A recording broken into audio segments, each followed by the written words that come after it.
Halo teman-teman Dewasa Muda, kembali lagi di ibadah online Dewasa Muda. Bersama saya Tari akan menyampaikan pengumuman untuk 1 minggu ke depan.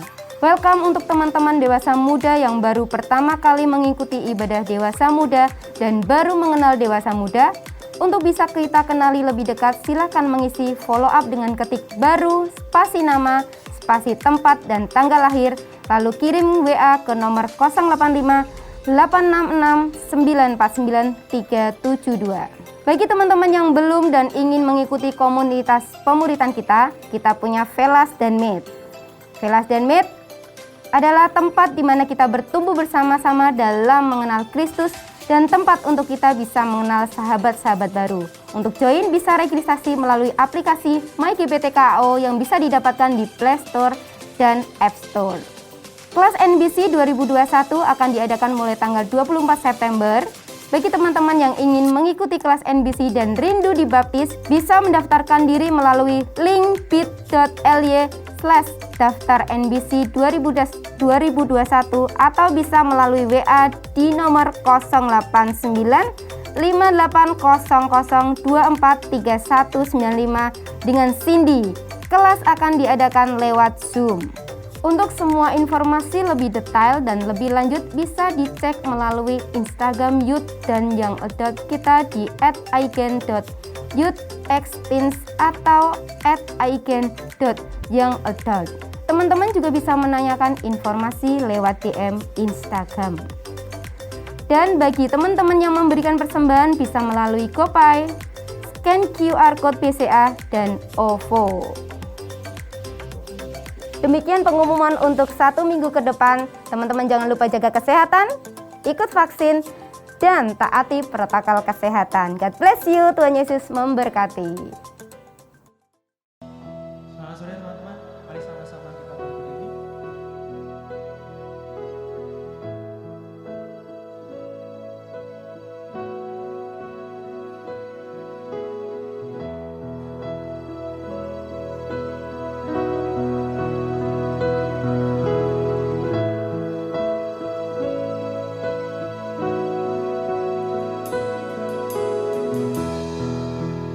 Ajarku berserah,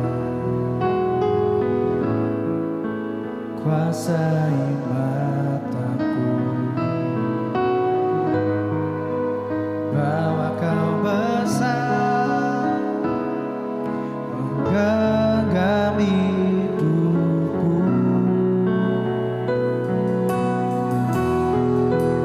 Walau ku berjalan di lembah yang gelap, tenang jiwaku, sebab kau besertaku.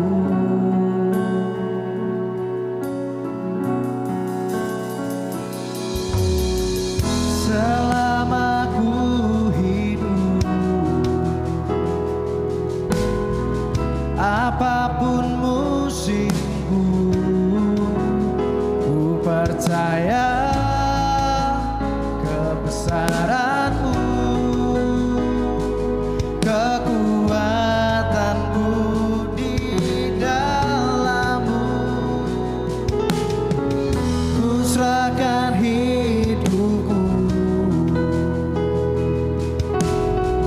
akui kuasa-Mu, ku serukan kebesaran-Mu, masa depanku terjaga di tangan-Mu.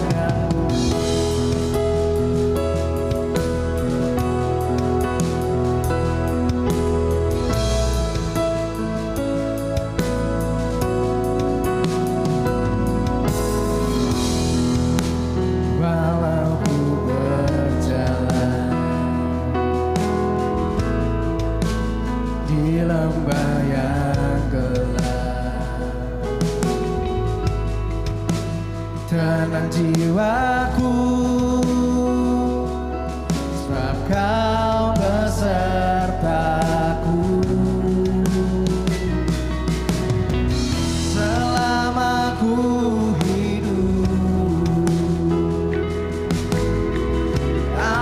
apapun musimku, ku percaya kebesaran-Mu, kekuatanku di dalam-Mu. Ku serahkan hidupku, akui kuasa-Mu, ku serukan kebesaran-Mu, masa depanku terjaga di tangan-Mu.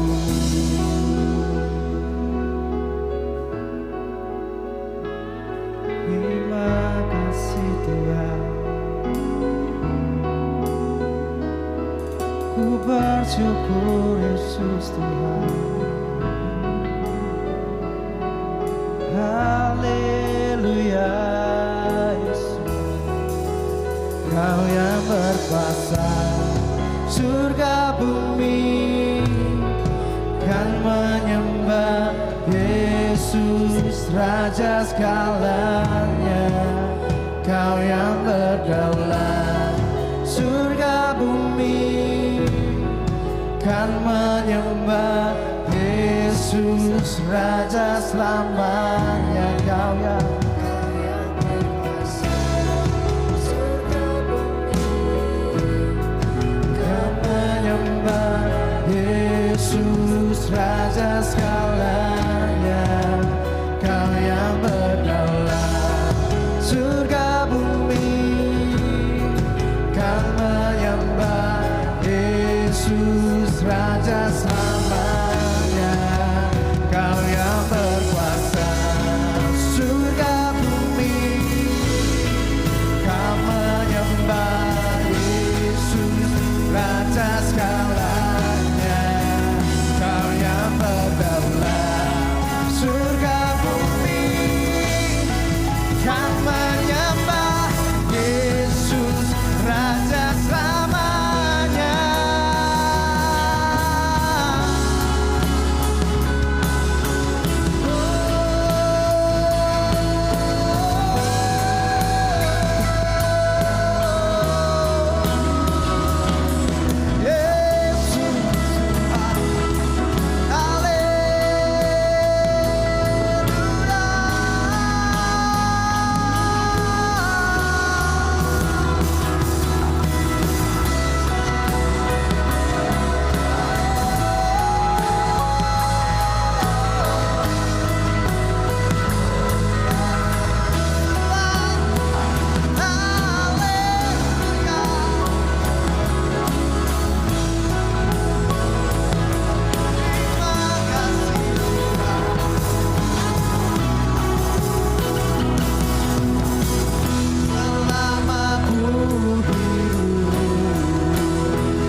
ku rasakan damai-Mu. Padamu ku berserah, Yesus sumber harapanku, ku percaya padamu penamaku. Hanya dekat Tuhan,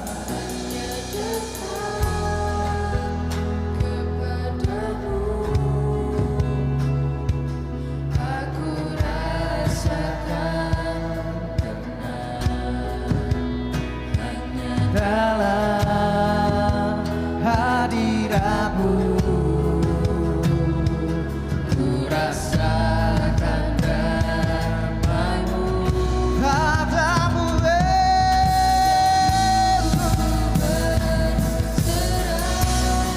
Kau sumber harapan,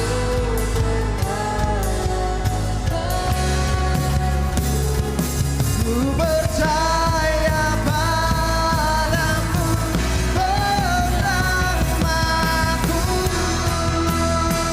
Yesus Tuhan, hanya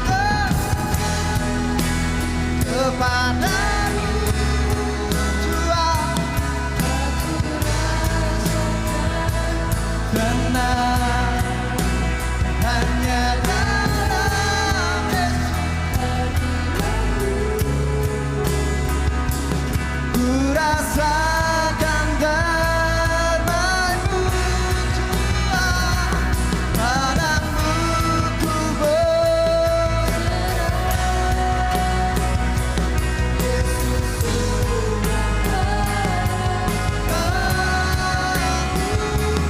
ku percaya padamu penamaku. Padamu Tuhan, padamu ku berserah,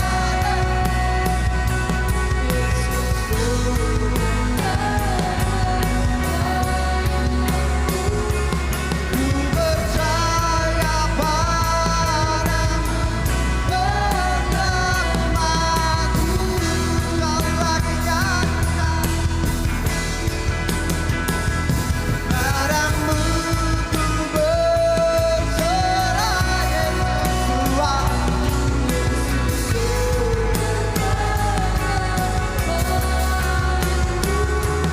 Ku percaya padamu penamaku.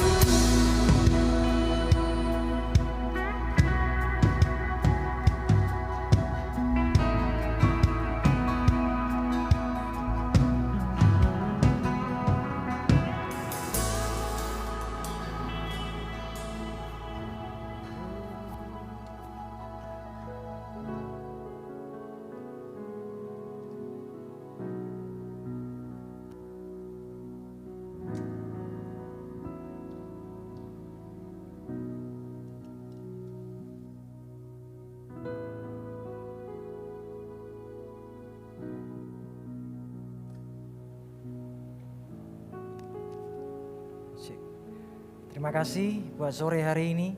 Kami percaya akan penyertaan-Mu di dalam kehidupan kami. Engkau Bapa yang baik, Engkau Tuhan yang menebus kami. Sehingga hari ini kami bisa memanggil Engkau, ya Aba, ya Bapa. Engkau Bapa kami dan Engkau Tuhan kami yang hidup. Tolong setiap kami Tuhan untuk semakin mengenal Engkau, dan bawa hidup kami semakin menjadi serupa dengan Engkau sendiri. Berbicaralah buat hati kami. Berbicaralah kepada kami masing-masing. Biar ada sesuatu yang memerdekakan kehidupan kami. Biar pulang dari tempat ini kami membawa sesuatu yang baru dan menghidupkan roh, membangkitkan hati dan iman kami kepada Engkau. Di dalam nama Tuhan Yesus kami berdoa dan kami mengucap syukur. Amin.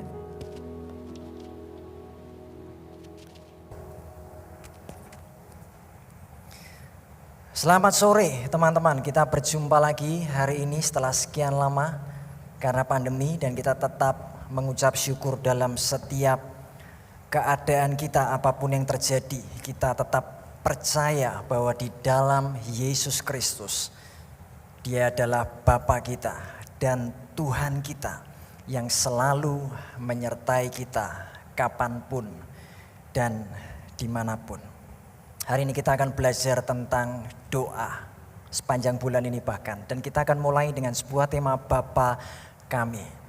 Nah, apakah hari ini sampai sejauh ini teman-teman kita menjadi orang percaya dan kita menjadi orang Kristen. Kita menjadi pengikut Kristus. Bagaimana kehidupan doa kita? Saya berdoa bahwa semua kita sejak usia muda kita bisa mengenal akan Tuhan dan belajar mengenal akan Dia dari kehidupan doa kita. Kita mau belajar bahwa doa itu bukan hanya hafalan. Doa yang diajarkan oleh Yesus, doa Bapa Kami ketika murid-muridnya bertanya, Tuhan, Guru ajarilah kami berdoa. Bagaimana Engkau berdoa? Bagaimana Engkau menjalin relasi dengan Tuhan? Bagaimana Engkau menjalin relasi dengan Bapa? Ajarkan kami. Dan doa Bapa Kami adalah sebuah formula kehidupan. Bukan hanya sebuah doa hafalan yang secara liturgis atau secara kaku kita terapkan, tetapi Bapa Kami adalah sebuah hubungan.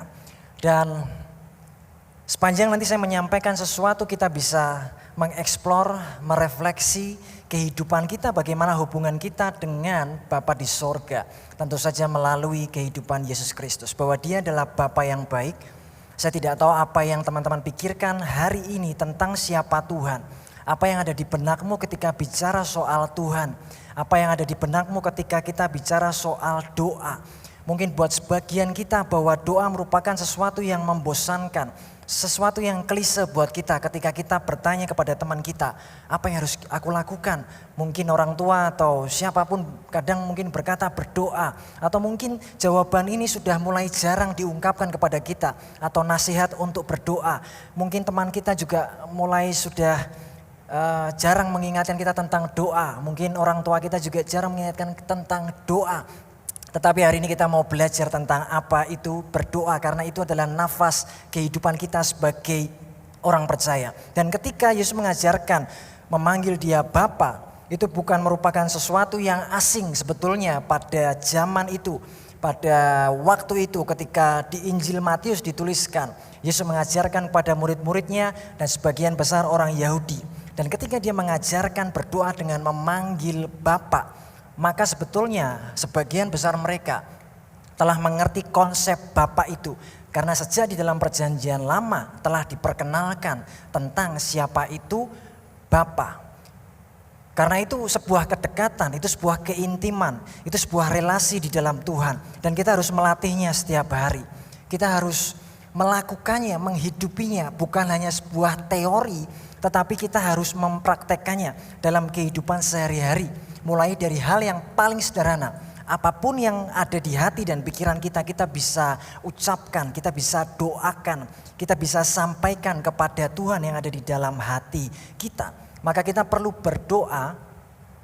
Next slide. Kita perlu berdoa, aspek yang pertama adalah kita perlu berdoa dengan berani, dengan keyakinan, boldly. Apakah hari ini ketika kita berdoa, sebetulnya kita sudah mulai ragu-ragu. Entah ada yang separuh, ada yang 50%, entah ada yang sudah mulai kering kehidupan doanya. Banyak orang percaya bahkan mungkin sudah tidak yakin ketika berdoa, apakah doanya didengarkan oleh Tuhan. Apakah doanya akan dijawab oleh Tuhan. Mungkin bahkan hari ini kita sendiri, dalam hati kecil kita, aku tidak yakin akan doaku selama ini, maka aku malas berdoa. Tetapi kalau kita percaya dan yakin bahwa doa kita didengarkan oleh Bapa dan Tuhan kita, maka selalu dan secara konsisten kita akan berdoa dan mulai belajar mengenal akan Dia. Doa bukan hanya sekedar menyampaikan apa yang kita inginkan, berharap Tuhan melakukan apa yang kita inginkan, tetapi doa itu pada dasarnya justru mengubah hati kita untuk disesuaikan dengan hatinya Tuhan. Ketika hati kita diubahkan, maka kita akan menjadi sejalan dengan Tuhan. Hati kita mulai ritmenya bisa seirama dengan Tuhan. Disitulah kita bisa menikmati di bumi seperti di sorga. Mungkin tidak semua keinginan kita akan dikabulkan atau diberikan, tetapi yang terbaik pasti diberikan. Misalnya kita berdoa, Tuhan, aku mau punya pacar, punya pasangan hidup. Tentu saja kita harus berdoa. Kita percaya bahwa Tuhan, Bapa, Engkau bisa mempertemukan dengan orang yang tepat di waktu yang tepat. Dan kita perlu berdoa dengan boldly, dengan berani. Keraguan-raguan kita muncul ketika kita hanya melihat diri kita sendiri. Kita ragu ketika kita datang kepada Tuhan bahwa kita merasa aku itu kurang setia. Aku masih kurang beriman. Aku tidak cukup kudus hari ini untuk bisa datang kepada Tuhan.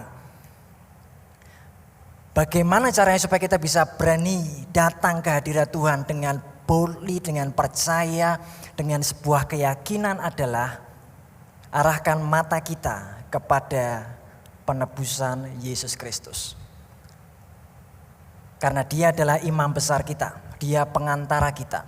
Dan Yesus telah mengerjakan penebusannya di atas kayu salib 2000 tahun yang lalu dan kuasanya tetap sama sampai hari ini. Dan bersama dengan Yesus kita berani datang menghadap kepada tahta Allah Bapa. Karena kita tidak sedang mengandalkan myself, self-centered, tetapi bersama Yesus. Maka selalu kita belajar berdoa di dalam nama Tuhan Yesus. Karena korban Yesus telah diterima dan Bapa menerima korban Yesus. Maka selalu datang dengan imanmu. Aku datang di dalam nama Yesus menghadap Allah Bapa. Berdoa datang dengan boldly, dengan berani. Ketika Yesus memperkenalkan sebagai Bapa kami yang di sorga. Di Keluaran pasal yang keempat.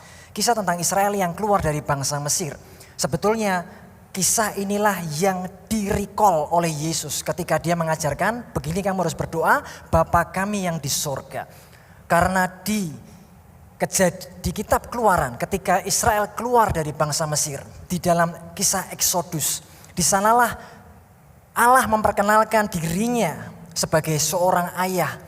Dan Israel adalah anakku yang sulung. Harus aku bawa keluar dari Mesir, keluar dari perbudakan, keluar dari belenggu dosa Mesir, dari perbudakan. Maka aku akan membawa anakku yang sulung untuk keluar, untuk menjadi umatku supaya mereka bisa beribadah. Ketika Yesus mengajarkan doa Bapa kami, doa itu sebetulnya mengingatkan kita akan kisah bangsa Israel yang pernah terjadi bahwa Bapa itu adalah pembebas kita. Di Matius pasal yang kedua, Matius membawa atau menjelaskan, dia memberikan sebuah bridging atau jembatan. Di Matius 2 ayat 14 dan 15. Ketika di perjanjian lama, kata anakku itu selalu mengacu kepada bangsa Israel. Tetapi di Matius pasal yang kedua, penulis Injil Matius, dia bawa pengertian anak itu digenapi oleh Yesus. Dalam perjanjian lama anak itu adalah Israel. Kemudian di perjanjian baru anak yang dimaksud adalah Yesus. Karena di dalam Injil Matius itu dituliskan mengenai kisah Yesus yang harus pergi sementara ke Mesir bersama kedua orang tuanya. Dan dari Mesir kupanggil anakku. Matius dengan jelas mengutip sebuah ayat di Hosea pasal 11 ayat yang pertama. Dari Mesir kupanggil anakku. Kitab Nabi Hosea bicara soal Israel sebetulnya.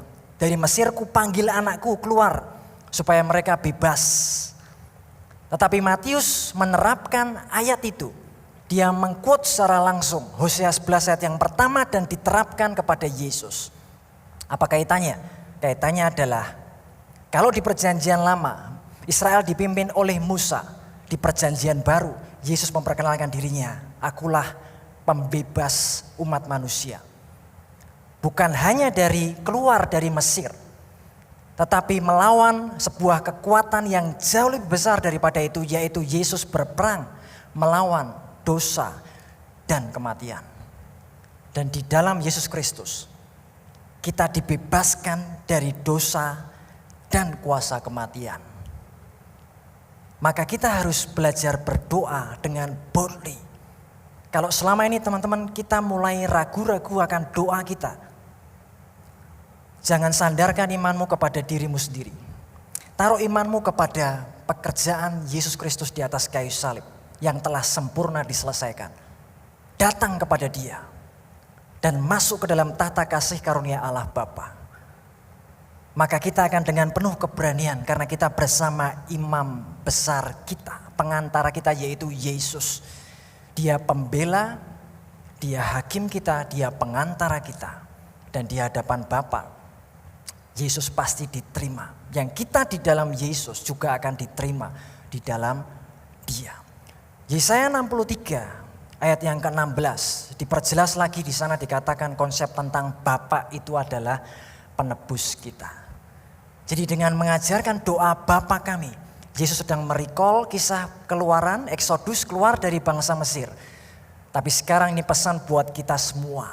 Bapa kita, penebus kita, Dia yang akan membebaskan kita, Dia yang akan membawa kita keluar dari belenggu dosa, Dia yang akan membawa kita hidup dalam kemerdekaan di dalam Dia. Itulah janjinya buat kita. Maka kita bisa berdoa dengan penuh keberanian, datang dengan keberanian. Setiap hari harus muncul kesadaran pengorbanan Yesus dalam kehidupan kita. Yesus yang telah mati dan bangkit buat kita. Kemudian setiap kali kita memanggil Bapa, Roh Kudus turut bersaksi dalam hati kita. Aku ini anak, aku akan panggil dia Papa, aku akan panggil dia Bapa. Ada sebuah kedekatan dan disitulah hubunganmu akan terjalin. Dan doa-doamu akan mulai hidup kembali. Arahkan mata kita kepada Yesus. Jangan sandarkan pengertian usaha kemampuan kita sendiri. Karena kita lemah dan rapuh. Tetapi Yesus adalah batu karang yang teguh buat kehidupan kita semuanya. Ketika Dia mengajarkan Bapa kami yang ada di surga. Next slide. Maka kita perlu belajar tentang apa itu surga, heavens. Kadang dituliskan sky, heavens. Di dalam pelajaran tentang kosmologi Ibrani, tempat tahta Allah itu ada di tempat yang paling top, heaven of heavens. Dia mengatasi segala langit. Kita baca Mazmur 113 ayat yang keempat. Tuhan tinggi mengatasi segala langit. Berarti ada langit yang kita lihat sekarang. Di atasnya masih ada langit dan kemudian tahta Allah. Kemuliaannya mengatasi langit. Siapakah seperti Tuhan Allah kita yang diam di tempat yang tinggi. Yang merendahkan diri untuk melihat ke langit dan ke bumi. Dia ada di tahtanya, heaven of heavens. Ada di tempat yang paling tinggi. Kita percaya bahwa Dia yang punya kuasa di atas segalanya. Nama di atas segala nama. Lebih daripada nama semua penyakit yang ada. Lebih daripada semua nama raja-raja yang ada. Lebih daripada semua nama-nama virus yang ada. Dia ada di tahtanya, heaven of heavens. Dia ada di tempat yang paling tinggi. Allah kita, Tuhan kita mengatasi segala langit. Maka sekarang kita berani datang dengan boldly, keberanian, kepercayaan, keyakinan bahwa Dia berkuasa atas segalanya. Sekarang kalau kita berdoa kita harus berkata, kalau Tuhan bersamaku bisa. Kalau Tuhan yang mengerjakan bisa. Kalau bersama Tuhan pasti bisa. Kalau bersama Tuhan pasti ada harapan. Kalau bersama Tuhan pasti ada kedamaian. Kalau ada Tuhan pasti ada sukacita. Maka yang kedua selain dengan berani, doa Bapa kami mengajarkan kita untuk berdoa. Aspek atau prinsip yang kedua adalah daily. Berikanlah kami pada hari ini makanan kami yang secukupnya. Terjemahan bahasa Inggrisnya adalah give us today our daily bread. Ketika Dia memperkenalkan Allah sebagai Bapa, Dia mengingatkan pendengarnya waktu itu. Dan juga buat kita tentang kisah Israel yang keluar dari Mesir. Dan Bapa kita adalah pembebas. Dia membebaskan dan Dia menebus kita dari dosa. Itu yang jadi pengharapan kita. Itu yang membuat kita bisa menang dari tekanan dunia ini.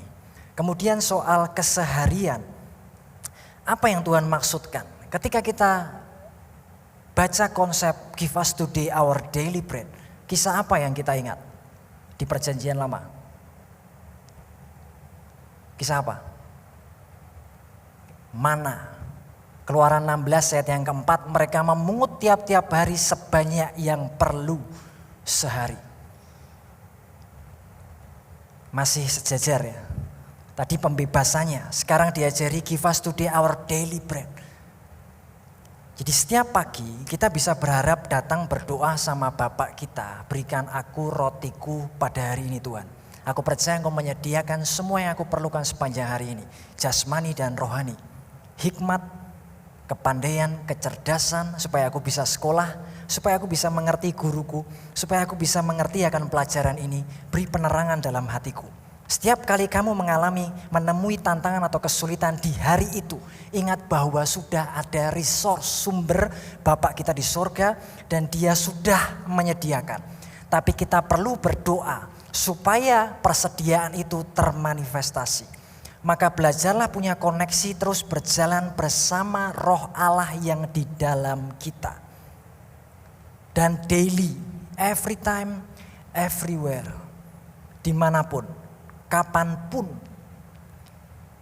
kapan aja, apa aja, sampaikan di hadapan Tuhan.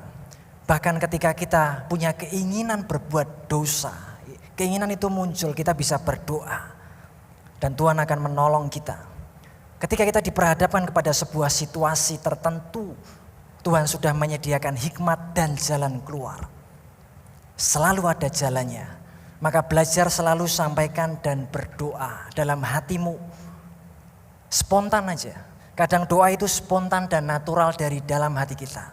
Setiap hari, daily, Dia sudah memberikan mana. Dia menyediakan mana setiap hari. Ingat, sudah ada mana tiap hari.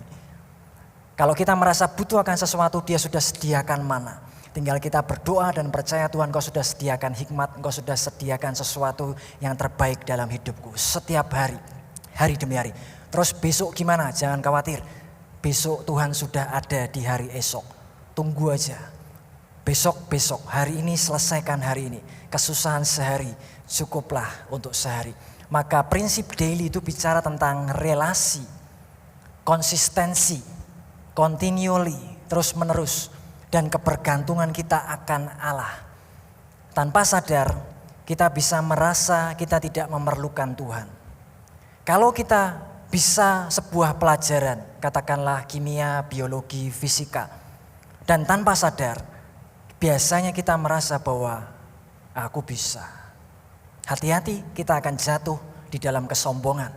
Setiap hari kita harus membangun awareness bahwa aku lemah tanpa Tuhan. Aku tidak bisa tanpa Tuhan dalam hal apapun. Dan setiap hari bergantung dengan Tuhan. 40 tahun bangsa Israel dituntun di padang gurun. Tuhan punya maksud untuk mengajarkan mereka bergantung dengan Tuhan. Kalau teman-teman diberikan kecukupan dari segi materi oleh orang tuamu, bersyukurlah. Tetapi jangan bergantung dan taruh hatimu kepada hal yang materi. Kalau orang tuamu punya cukup kekayaan, bersyukurlah. Itu berkat dan anugerah dari Tuhan. Tetapi jangan taruh hatimu kepada kekayaan orang tuamu. Kalau engkau pandai hari ini diberikan kepandaian dan engkau bisa menghafal rumus kimia atau fisika dalam waktu 5 detik misalnya. Jangan mengandalkan apa yang engkau mampu. Karena kita akan jatuh dalam kesombongan kita. Selalu berkata bahwa aku lemah tanpa Tuhan. Aku tidak bisa tanpa Kristus. Dan kita melakukannya selalu bersama dengan Dia. Belajar bersama dengan Tuhan. Mengerjakan ulangan bersama dengan Tuhan. Dan selalu di dalam keseharian kita. Kita belajar depend on God. Bukan apa yang kita bisa, bukan apa yang kita punya, bukan apa yang kita mampu. Dan di dalam kesadaran dan kehidupan seperti itulah, teman-teman, kita akan justru merasakan kelimpahan yang Bapa berikan buat hidup kita. Hidupmu akan menjadi seseorang yang berbeda karena ada Tuhan, ada Bapa di dalam hidupmu. Akan ada sesuatu yang memancar dari dalam hidupmu. Sebetulnya yang salah bukan orang pintar, tapi orang yang merasa pintar. Yang salah itu bukan kekayaan, tapi orang yang merasa kaya. Kalau kita merasa kaya, kita nggak butuh lagi Tuhan. Kalau kita merasa pintar, maka kita nggak perlu lagi Tuhan. Kita boleh kok pintar. Kalau kita terus belajar rajin tekun, kita akan bisa pandai. Bisa di atas rata-rata kemampuan kecerdasan kita. Tetapi kalau kita merasa pintar, sepintar sepandai apapun kita harus tetap merasa aku tidak mampu tanpa Tuhan. Semua karena anugerahnya, semua karena kemurahannya. Dan di sanalah justru Tuhan akan menunjukkan jalan-jalannya dan kita akan merasa takjub, kagum dengan apa yang Tuhan kerjakan dalam kehidupan kita. Saya berdoa ini dasar akan jadi dasar hidup kita untuk terus bergantung dengan Tuhan. Karena apa yang kita bisa, apa yang kita punya, itu justru membuat kita mudah jatuh dalam dosa, di dalam kesombongan kita. Dan kita harus bangun setiap hari, belajar berdoa setiap hari. Saya belajar mempraktekkan hal ini sejak pertama kali bertobat. Dan di hati saya merasa ada sesuatu yang berbeda ketika Tuhan atau Roh Kudus mulai mengerjakan hidup saya. Sekian belas tahun yang lalu, saya selalu belajar berdoa menyampaikan di hadapan Tuhan. Di dalam hati saya, memang tidak selalu ada jawaban. Maksudnya tidak selalu ada suara, tidak selalu ada impresi, tidak selalu ada sesuatu yang spektakuler, tidak selalu, bahkan seringkali tidak. Tapi saya membiasakan diri untuk aktif membangun hubungan dengan Tuhan. Natural aja, sampaikan aja apa yang ada di dalam hati dan pikiran kita. Kita bisa sampaikan aja, itu jadi bagian doa kita. Dan tanpa sadar nanti itu yang membangun kehidupan kita di dalam Tuhan. Suatu hari sekian tahun yang lalu, ketika mengalami masa yang berat, di tengah jalan sambil setir motor itu sesuatu yang keluar dari hati saya. Keluar dari apa yang saya renungkan. Saya bilang sama Tuhan, Tuhan, kalau Engkau senang, kalau Engkau disenangkan dengan situasiku hari ini, kalau Engkau mau aku melewati semua ini, biar semua terjadi. Kalau toh besok aku gak bisa makan, aku gak punya uang, biarkan aku puasa dan aku berharap dengan Tuhan. Dan saya coba menyerahkan semua ke dalam Tuhan dan saya melakukan apa yang saya bisa. Dan itu jadi sesuatu yang saya bangun, kebiasaan itu. Dari hal yang paling sederhana, dari hal yang paling kecil, dari hal apapun. Dan sampai hari ini justru saya merasakan bahwa Dia Bapa yang menyediakan lebih dari apa yang bisa kita pikirkan dan kita doakan.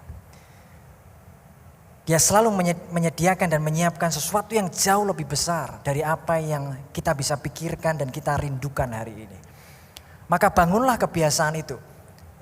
Secara sederhana setiap hari berdoa, bicara aja karena Tuhan ada di dalam hatimu. Karena Tuhan ada di dalam hati kita. Karena Bapa ada di dalam hati kita. Kadang kita berpikir bahwa nanti kalau aku sudah mati, aku akan bisa menikmati surga. Tapi doa Bapa kami mengajarkan jadilah kehendak-Mu di bumi seperti di surga. Ada sebuah pemahaman yang hilang dari hidup kita bahwa kita merasa bahwa kita itu jauh dari surga. Karena Bapa itu ada di tempat yang jauh, Dia ada di tempat yang tinggi. Dan Dia Allah mengatasi langit, Dia begitu kudus. Dan kita tidak bisa mendekat kepada Dia. Tetapi di dalam perjanjian lama Tuhan mengajarkan bangsa Israel untuk beribadah di kemah Musa. Di sanalah sorga bercampur dengan bumi, overlap. Sama seperti ketika Adam belum jatuh di dalam dosa. Ketika manusia punya keintiman dengan Allah, tempat tinggal manusia itu di bumi. Bahkan nanti kalau kita sudah masuk ke dalam kekekalan, kita tinggal di langit yang baru, di bumi yang baru, the new planet. Bukan bumi yang sekarang. Itulah konsep di mana surga dan bumi itu menjadi satu kesatuan, overlap, ngeblend. di bumi seperti di surga. Rasul Yohanes juga berkata, sama seperti engkau di surga, sama seperti aku di bumi sekarang ini. Dan kita bisa merasakan surga seperti mulai dari sekarang. Kita bisa merasakan surga di bumi ini, di bumi seperti di surga.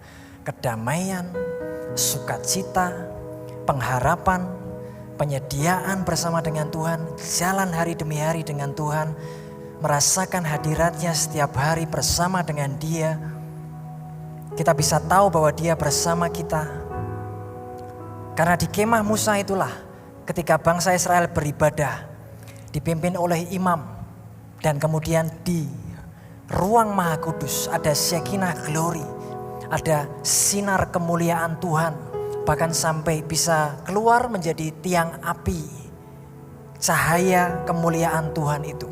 Dan Rasul Paulus dengan inspirasi Roh Kudus berkata begini, tidak tahukah kamu bahwa kamu adalah bait Roh Kudus dan Roh Allah diam di dalam kamu. Maka sinar kemuliaan Allah juga bisa berdiam, tabernakel. Melalui siapa? Yesus Kristus. Dia firman yang menjadi daging dan tinggal diam bersama dengan kita. Kalau kita punya persekutuan dengan Yesus, maka hidupmu akan memancarkan kemuliaan Tuhan. Di bumi seperti di sorga. Ada Tuhan di dalam hidupmu. Ada sinar kemuliaannya di dalam kehidupanmu. Ada sesuatu yang memancar dari hidupmu. Di bumi seperti di sorga. Kita tinggal di bumi, tetapi kita tidak hidup dengan cara dunia. Kita tinggal di dunia hari ini, tapi kita tidak hidup dengan cara duniawi. Kita hidup bersama dengan Tuhan. Dan Dia Bapa yang selalu mengerti dan bersama dengan kehidupan kita. Yang ketiga, boldly, daily, dan collaboratively. Karena Tuhan mengajarkan begini, doa Bapa kami. Bukan hanya Bapakku, berikanlah kami makanan kami, ampunilah kami. Maka teman-teman harus belajar hidup bersama dengan sesamamu manusia. Kita tidak bisa hidup sendiri. Maka ada sebuah ayat yang mengatakan, kasihlah sesamamu manusia seperti dirimu sendiri. Mengasihi sesama berarti kamu sedang mengasihi dirimu sendiri. Your friend is yourself. My friend is myself. Ketika kamu menyakiti orang lain, kamu sedang menyakiti dirimu sendiri. Ketika kita care dengan sesama kita, kita sedang care dengan diri kita sendiri.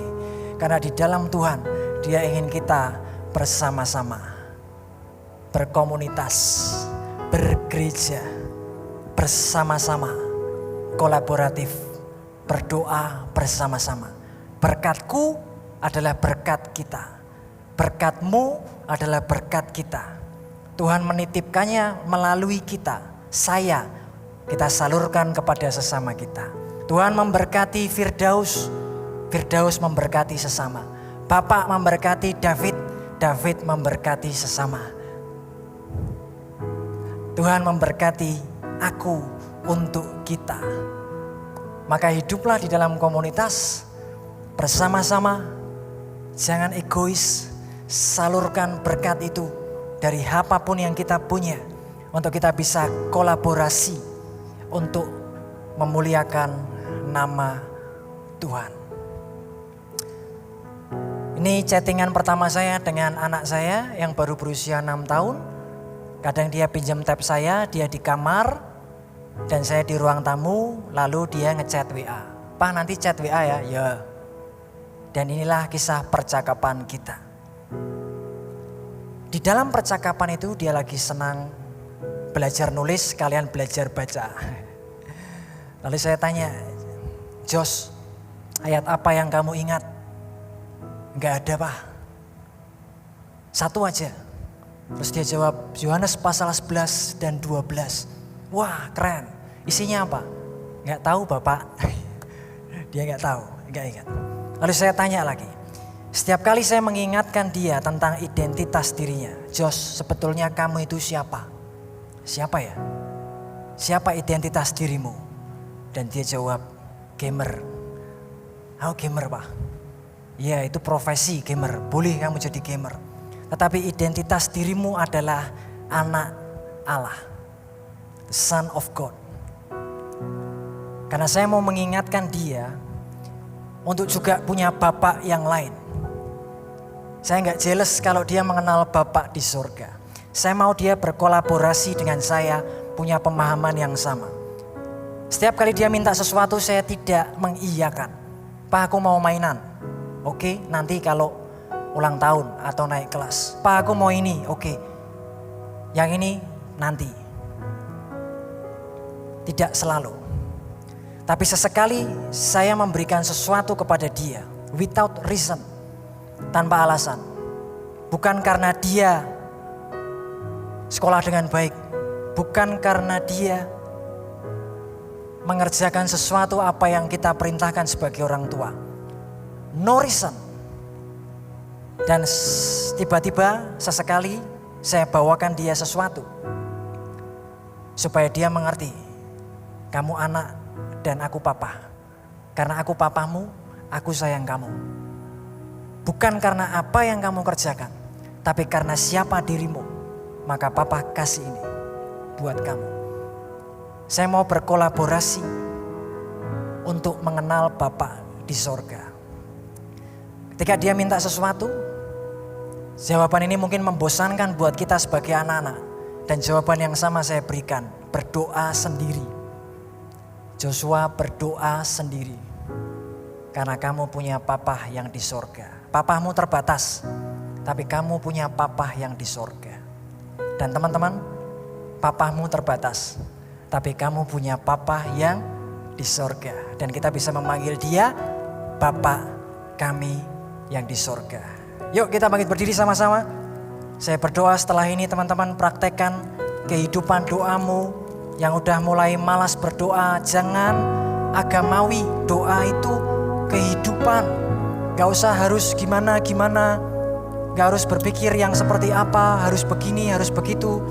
Nikmati dulu doa kita, relasi kita dengan Bapa di surga. Kenapa kita bisa boldly berani datang ke kata kasih karunia-Nya? Karena tubuh dan darah Yesus.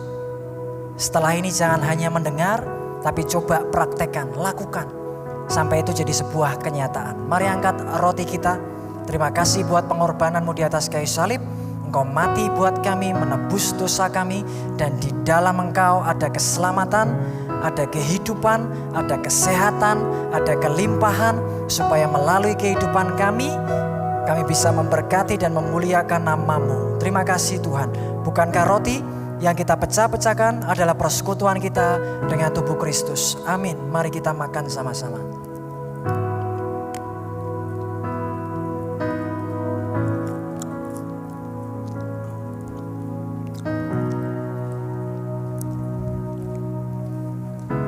Kita angkat anggur kita. Terima kasih buat darah-Mu yang tercurah. Engkau mati di atas kayu salib, menebus dosa kami dengan darah yang mahal. Dan darah-Mu ini adalah darah anak domba yang akan jadi tanda yang menyelamatkan hidup kami, meluputkan kami dari maut dan kematian, dari setiap teror dan ancaman, dari penyakit dan virus yang menular, dari setiap hal-hal yang jahat, dari tekanan, depresi, dan setiap beban kehidupan ini. Dan oleh biru-biru darah Yesus, kami sudah disembuhkan, kami dibebaskan, dan kami dimerdekakan. Bukan kacauan yang atasnya kita ucapkan syukur adalah persekutuan kita dengan darah Yesus. Amin. Mari kita minum sama-sama.